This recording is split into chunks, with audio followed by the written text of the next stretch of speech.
कलयुग के अंतिम चरण में भगवान विष्णु कल्कि अवतार लेकर कलयुग का अंत करेंगे और सतयुग का आरंभ होगा। चारों युगों सतयुग, त्रेता युग, द्वापर युग, कलयुग का वर्णन श्रीमद् भगवत पुराण में मिलता है। कलयुग के बाद का सतयुग कैसा होगा? परंतु कलयुग में खासियत जैसा तो कुछ नहीं दिखता। चारों ओर अहंकार, प्रतिशोध, लालच और आतंक ही दिखाई देता है। कलयुग को मानव जाति के लिए एक श्राप कहा जाता है, जिसे इस युग में जीने वाला हर इंसान भुगत रहा है। लेकिन क्या आपने कभी सोचा है कि कलयुग के अंत के बाद आने वाला युग कैसा होगा? पुराणों में सृष्टि के संपूर्ण काल अवधि अर्थात समय को 4 युगों में बांटा गया है। ये 4 युग हैं: सतयुग, त्रेता युग, द्वापर युग और कलयुग। धार्मिक ग्रंथों के अनुसार युगों के परिवर्तन का यह 22वां चक्र चल रहा है। गीता में इस बात का वर्णन भी किया गया है।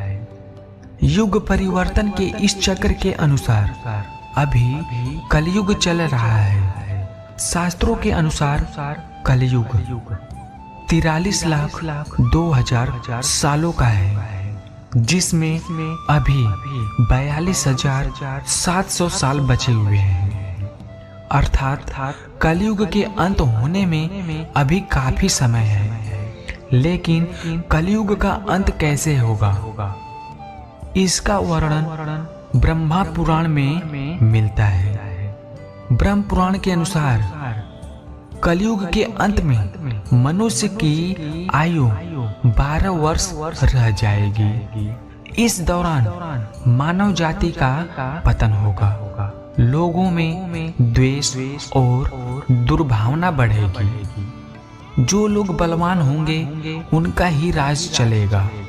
मानवता नष्ट हो जाएगी, रिश्ते खत्म हो जाएंगे। एक भाई दूसरे भाई का ही शत्रु हो जाएगा।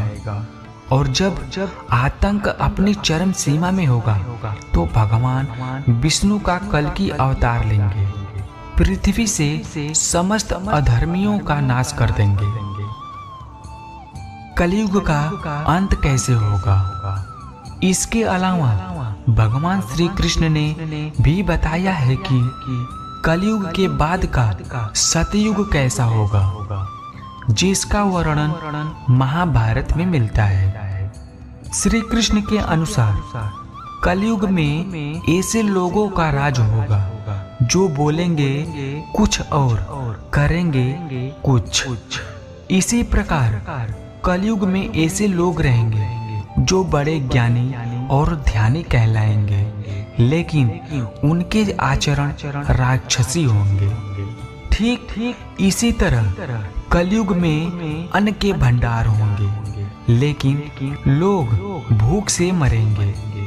कलयुग में जब पाप अपने चरम पर पहुंच जाएगा और पृथ्वी लोक से धर्म समाप्त होने लगेगा, तब मैं कल्कि रूप में अवतरित होकर इस धरा को पापों से मुक्त करूंगा और उसके बाद जो नया युग आएगा वो सतयुग कहलाएगा। अर्थात सृष्टि युग परिवर्तन का 22वां चक्र पूरा करके 23वें चक्र में प्रवेश करेगी और फिर से नव युग आरंभ होगा, जो सतयुग के नाम से जाना जाएगा। सतयुग कैसा होगा? सतयुग की अवधि 17,28,000 वर्ष होगी। इस युग में मनुष्यों की आयु 4,000 से 10,000 वर्ष होगी। पृथ्वी लोक पर फिर से धर्म की पुनः स्थापना होगी। मनुष्य भौतिक सुख की जगह मानसिक सुखों पर बल देगा। मनुष्यों में एक दूसरों के लिए नफरत की कोई जगह नहीं होगी। चारों ओर प्यार ही प्यार होगा। मानवता की पुनः स्थापना होगी। मनुष्यों को परम ज्ञान की प्राप्ति होगी। लोग पूजन कर्म कांड में विश्वास करेंगे। सतयुग में मनुष्य अपने तपोबल से भगवान से बात कर सकेंगे।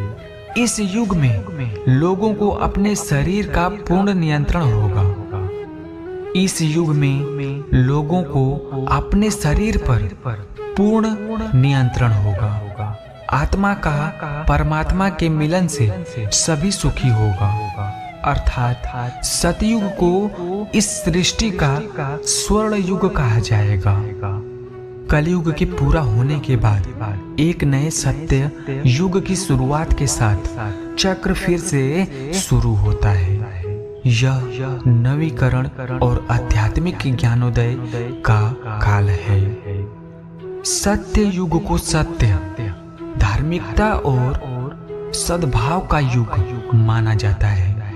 जहाँ मानवता दैवी सिद्धांतों के अनुरूप है, इसे आध्यात्मिक दृष्टि से सबसे उन्नत और आदर्श युग माना जाता है।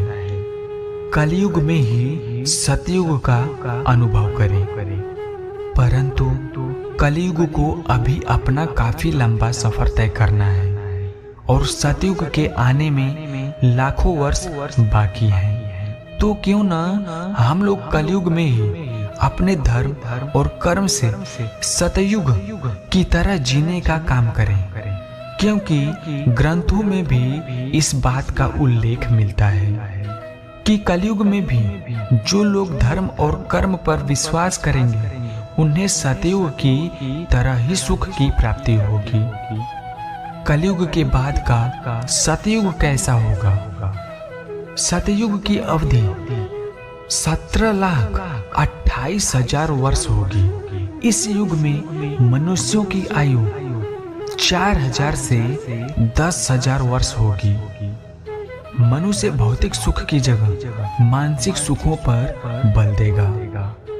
मनुष्यों में एक दूसरों के लिए नफरत की कोई जगह नहीं होगी।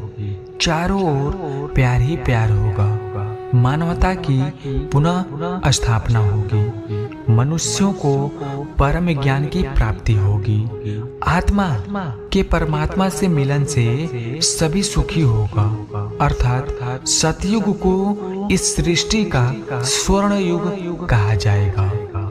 निष्कर्ष दोस्तों, अगर आपको कलयुग के बाद का सतयुग कैसा होगा तो अजीत यादव वाला यह वीडियो पसंद है तो कृपया इसे अपने दोस्तों को सोशल मीडिया पर शेयर करना ना भूलें। आपका एक शेयर हमें आपके लिए नए मोटिवेशनल वीडियो लाने के लिए प्रेरित करता है। अगर आप अपने किसी पसंदीदा मोटिवेशनल वीडियो चाहते हैं तो नीचे कमेंट बॉक्स में लिखकर हमें बेझिझक बताएं। हम आपकी ख्वाहिश पूरी करने की कोशिश करेंगे। धन्यवाद। जय श्री कृष्णा। राधे राधे।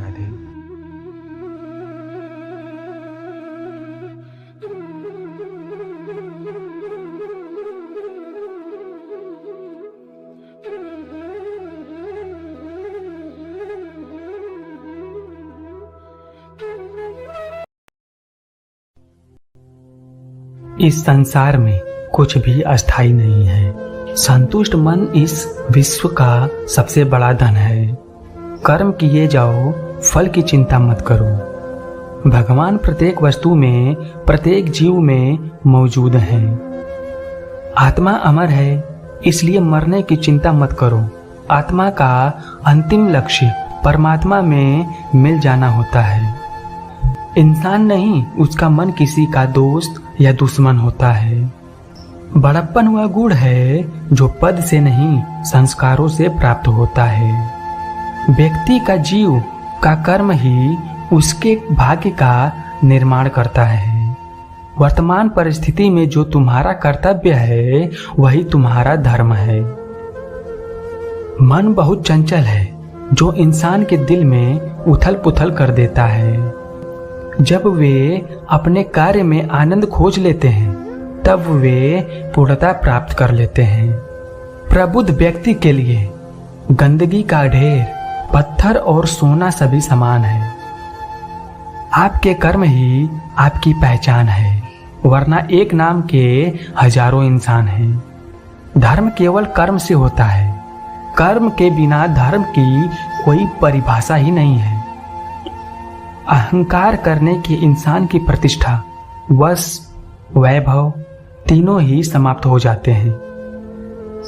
जीवन में कभी भी किसी से अपनी तुलना मत कीजिए। आप जैसे हैं सर्वश्रेष्ठ हैं।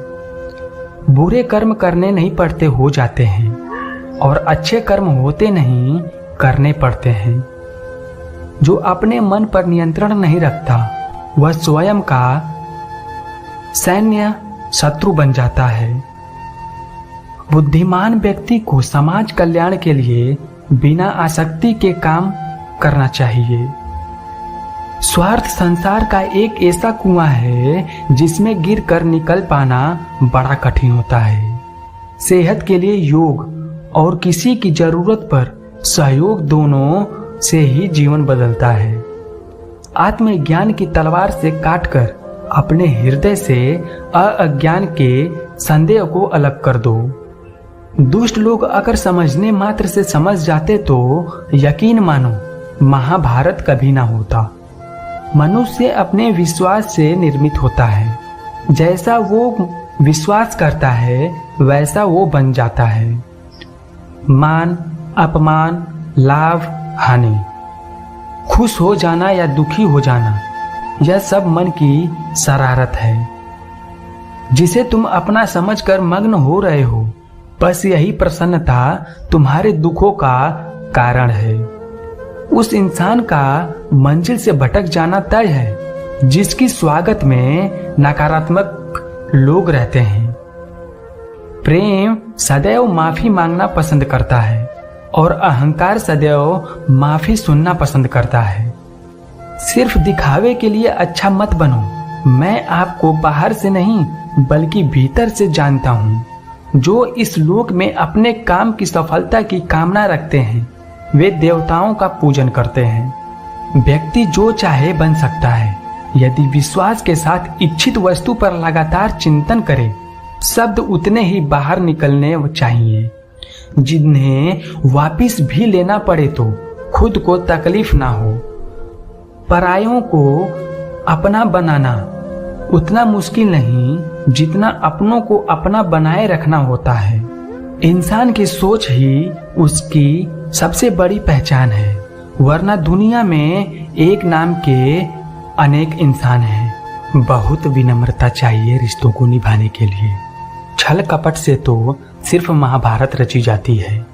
यदि आप किसी के साथ मित्रता नहीं कर सकते हैं तो उसके साथ शत्रुता भी नहीं करना चाहिए। मनुष्य का जीवन केवल उसके कर्मों पर चलता है। जैसा कर्म होता है वैसा उसका जीवन होता है। मन अशांत हो तो उसे नियंत्रित करना कठिन है, लेकिन अभ्यास से इसे वश में किया जा सकता है। दिव्यता केवल शक्तिशाली होने में नहीं बल्कि वास्तविक दिव्यता दूसरों में शक्ति जागृत करने में है। मन की गतिविधियों, होश, श्वास और भावनाओं के माध्यम से भगवान की शक्ति सदा तुम्हारे साथ है। जीवन में वाणी को संयम में रखना अनिवार्य है, क्योंकि वाणी से दिए हुए घाव कभी भरे नहीं जा सकते। जब हम स्वयं जीवन के शिल्पकार हैं तो चलो हम अपनी मुश्किलों को हराते हैं, जीवन में मुस्कुराते हैं। एक बार माफ करके अच्छे बन जाओ, पर दोबारा उसी इंसान पर भरोसा करके बेवकूफ कभी ना बनो। ना हार होनी चाहिए ना जीत होनी चाहिए। जीवन में अच्छी सफलता के लिए परिवार और कुछ मित्र का साथ चाहिए। रिश्तों को निभाने के लिए वक्त निकालिए। कहीं ऐसा ना हो जब आपके पास वक्त हो तो रिश्ता ही ना बचे। वह जो इंसान ज्ञान में विश्वास नहीं रखते, मुझे प्राप्त किए बिना जन्म और मृत्यु के चक्र का अनुगमन करते हैं। लोग आपके अपमान के बारे में हमेशा बात करेंगे। सम्मानित व्यक्ति के लिए अपमान मृत्यु से भी बदतर है। जो दूसरों की तकलीफों को समझते हैं, जिनमें दया है, दिल से अच्छे हैं, उन्हें दोबारा जन्म लेना नहीं पड़ता। जीवन में आधे दुख इस वजह से आते हैं क्योंकि हमने उनसे आशाएं रखी जिनसे हमें नहीं रखनी चाहिए थी। जीवन में समय चाहे जैसा भी हो, परिवार के साथ रहो। सुख हो तो बढ़ जाता है और दुख हो तो बट जाता है। इस संसार में मूर्ख व्यक्ति, अधर्मी, अज्ञानी व नास्तिक प्रकृति का व्यक्ति मेरी शरण स्वीकार नहीं कर सकता। ज्ञानी व्यक्ति को कर्म के प्रतिफल की अपेक्षा कर रहे अज्ञानी व्यक्ति के दिमाग को अस्थिर नहीं करना चाहिए। अपने जीवन में कभी भी ना किसी को आनंद में वचन दें, ना क्रोध में उत्तर दें और ना ही दुख में कभी निर्णय लें। किसी और का काम पूर्णता से करने से कहीं अच्छा है कि अपना काम करें, भले ही उसे अपूर्णता से करना पड़े। मैं ही इस सृष्टि की रचना करता हूँ, मैं ही इसका पालन पोषण करता हूँ और मैं ही इस सृष्टि का विनाश करता हूँ। श्री कृष्ण जी कहते हैं, जब जब संसार में धर्म की हानि होगी, अधर्म की विजय, तब तब मैं इस पृथ्वी पर अवतार लूंगा। अमीर बनने के लिए एक एक क्षण संग्रह करना पड़ता है, किंतु अमर बनने के लिए एक एक कण बांटना पड़ता है। जिंदगी में सब कुछ खत्म होना जैसा कुछ भी नहीं होता। हमेशा एक नई शुरुआत हमारा इंतजार कर रही होती है। हे अर्जुन, मैं भूत, वर्तमान और भविष्य के सभी प्राणियों को जानता हूँ, किंतु वास्तविकता में कोई मुझे नहीं जानता। लोग कहते हैं अपनों के आगे झुक जाना चाहिए, किंतु सच बात तो यह है कि जो अपने होते हैं वह कभी झुकने नहीं देते। वह दिन